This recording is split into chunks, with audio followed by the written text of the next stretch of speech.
Good morning, everybody. Good morning. I'm so happy to have you here today. I'm just setting up this chat, the chat section. So just give me a minute while I join you.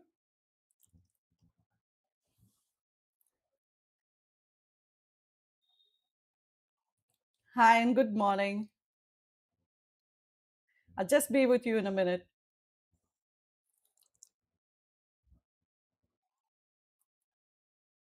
I'm so happy you made it here on a Saturday.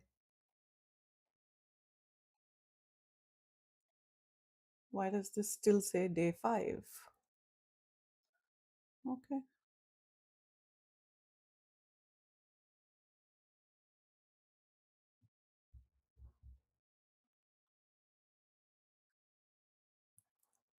Okay. Hello. I can see that there are people watching. So I just want to say hi. Happy to have you here today.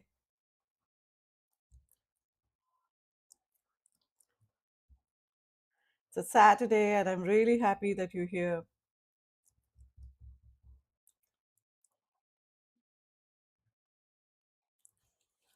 Kudos to you for attending 6 days at a stretch. Well, we're going to see today what we're going to talk about. It's one of the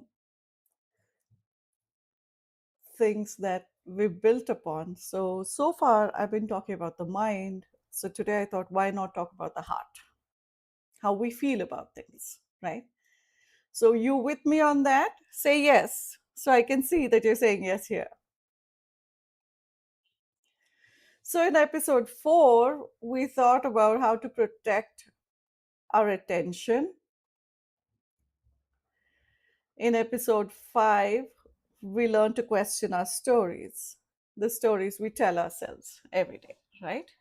And in episode 6, we're going to learn to intentionally direct our attention towards what's good in our lives. Okay? No fake positivity. We don't need fake positivity. Just intentional noticing. Just notice what's going well. Okay? So, as usual, take 3 nice deep breaths along with me as I show you, as I guide you through them. So, let's close our eyes and take a nice deep breath. Breathe in, breathe out. And the reason why I ask for us to do this is because when we shut our eyes, somehow our bodies have the capacity to notice how we're breathing. Breathe in and breathe out again, and breathe in again, and breathe out again. So, one of the things that I did in the previous show, and I'm going to do right now, is I'm going to share my number.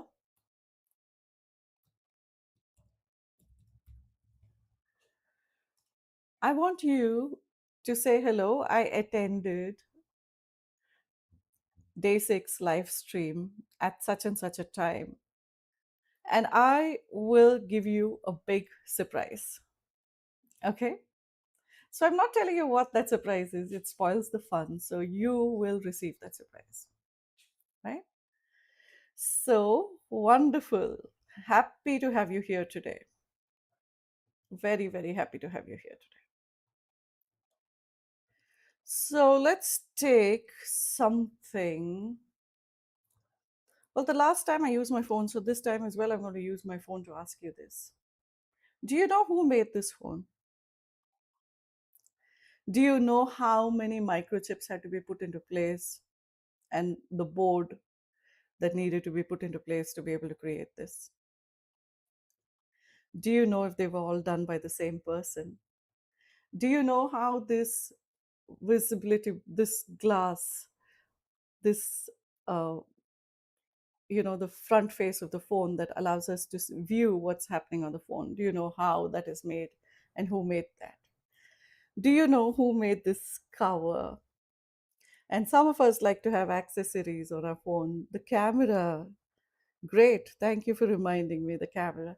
And do you remember, do you know do you use accessories? And if you use accessories, do you know where and how you got it?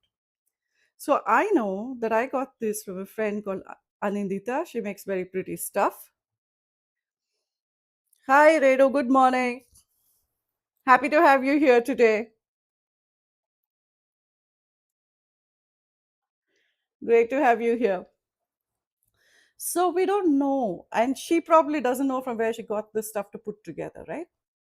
Now, why am I asking you this question? Why am I asking if you know? Before you even picked up your phone to actually use it, not one, not two, but probably 1,000 people have contributed to our having a phone today. We rarely see what's supporting us. Same thing with food. We go to the supermarket and just pick up our food, right? Or we have it delivered home through convenience stores. You know, it's very easy these days to just order something online. So whether it's vegetables, whether it's, pulses or rice or, atta for roti, whatever it is, we get it online. Sometimes we even get food online. And all of that has been made easier by somebody. First, the farmer who tilled the soil and grew what we need. Second, the person who transports it. Third, the people who are making it available to us. Right? Yes? If you agree with me, just say yes. So we don't know how many people are involved in creating what we get every single day. So I'd like you to just have this thought, this one single thought in your mind. Okay? So, like I like telling stories, and I'm going to tell you a really nice one today, I'd like you to pay attention to what's happening here. Okay? There was once a violinist who played at the busiest train stations. You've probably seen videos of this on YouTube. These days, there are people who play at airports, and you see that, very highly talented kids participate in that too, right? So, there was this violinist who played at the busiest train station in the world. Now, first of all, he's a genius at his music, right? People take out an hour or two to listen to that kind of music. But here was this man sitting in a train station and playing, and people were walking past him. They didn't even realize. Children would stop because children have a better ear for beauty and music, right? So they stop. And their parents would just tug them. Come, let's go, you're getting late. Parents just pull them along. Hours later, people discovered something extraordinary was happening there. Wow. The musician wasn't ordinary. He was not an ordinary person. He was one of the world's greatest violinists, and people would pay to go and watch him play.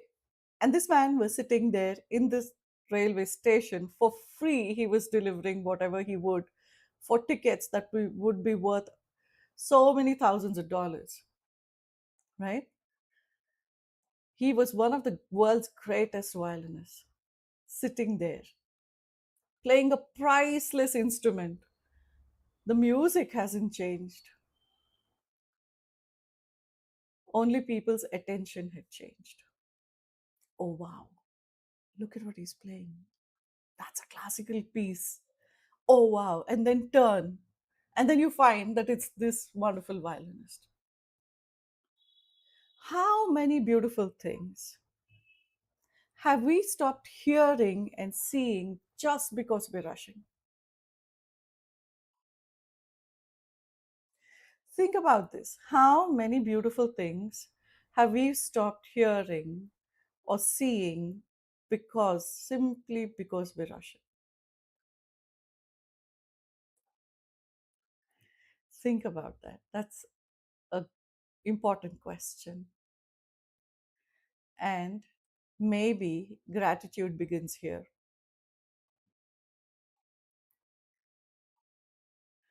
Maybe this is where gratitude begins. Gratitude doesn't make life beautiful, right? Gratitude doesn't make life beautiful. It just helps you notice things that you've not noticed that were already there. Like, for instance, the sun rises every day, it's a part of nature, right? The day you observe a sunrise, you're like, oh, wow, it was such a beautiful sunrise. And if you're in the hills, it's even more beautiful. If you're somewhere near the sea, it's even more beautiful. Wow, great. But the sun rises every day. It didn't wait for you to go to that sea or to that mountain. And even if you watch it from your balcony, except that the scenic beauty around you isn't there, the sunrise is just as beautiful, right? With me on this? I'd like to hear a few yeses or nos. The sunrise did not become beautiful because you looked at it. The fact is, you simply looked. You looked this time. Okay? So here's what we're going to do today. I'd like you to now close your eyes with me. Thank you.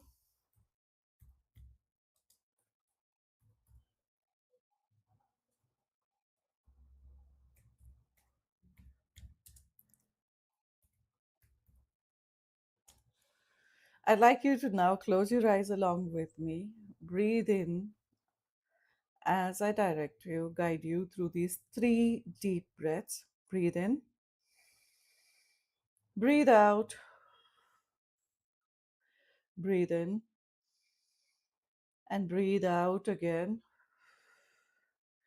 and breathe in again, and breathe out again. Wonderful. Now, I'd like you to imagine with your eyes closed that you're walking through your home,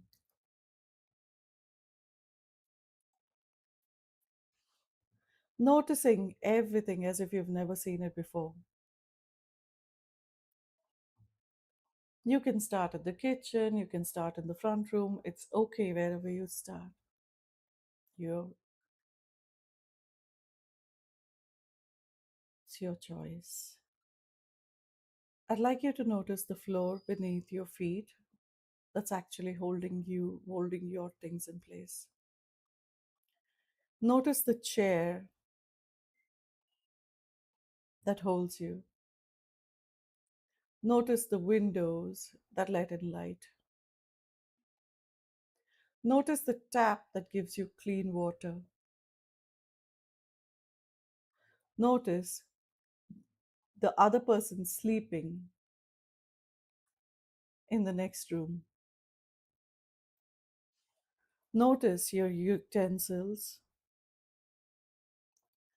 and the items like your microwave, your stove, things that you use on a daily basis, your coffee maker, maybe. Notice your washing machine that's taking all that load and washing your clothes for you. Notice the quiet in your house. Notice the sounds. Notice your heartbeat and notice your breath.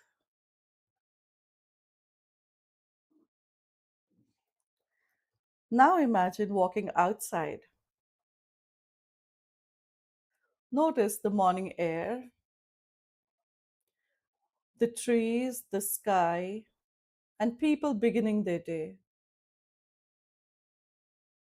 And ask yourself quietly,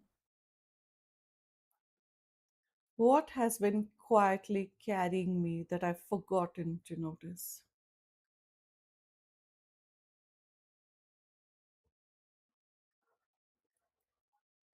I'm going to say that again for you. What has been quietly carrying me that I have forgotten to notice? Let one image appear. Maybe it's your body. Maybe it's your resilience. Maybe it's another person. Maybe it's a thing.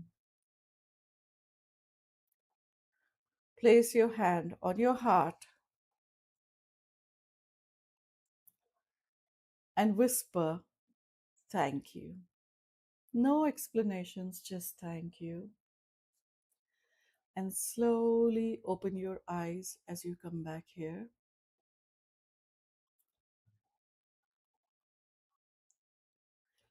So, today's experiment is to choose one ordinary thing. Maybe your toothbrush, maybe your laptop, maybe your shoes, maybe your coffee. And every time you use it today, just pause for 2 seconds and just ask what story made this possible? What story made this possible? Watch ordinary things become extraordinary. Just watch all the ordinary things become extraordinary. And for today, thank you for being here. Don't look for extraordinary moments. Do not, please. Don't look for extraordinary moments. Extraordinary moments are wonderful. They exist and they make our life beautiful. But today, extraordinary attention is what we're looking for. Extraordinary attention can transform even the most ordinary thing. That's why children are like that. Wow, my new shoes, my new toy. Yes, it fades after a while, but that kind of gratitude that a child has for seeing those things. That's wonderful, don't you think? And for today, may you notice what has been holding you. May you notice what you're walking past. And tomorrow, we're going to discover why protecting your energy is kindness to yourself. Okay? We're going to discover why protecting energy is kindness to yourself. So let us discover that tomorrow. I'd love to see you tomorrow. Tomorrow's a Sunday, and I definitely am looking forward to see you tomorrow. So have a wonderful day. Sorry, that went off. Have a wonderful day. See you tomorrow. And kudos for being here through Saturday and Sunday. Thank you. Have a wonderful day. Bye bye.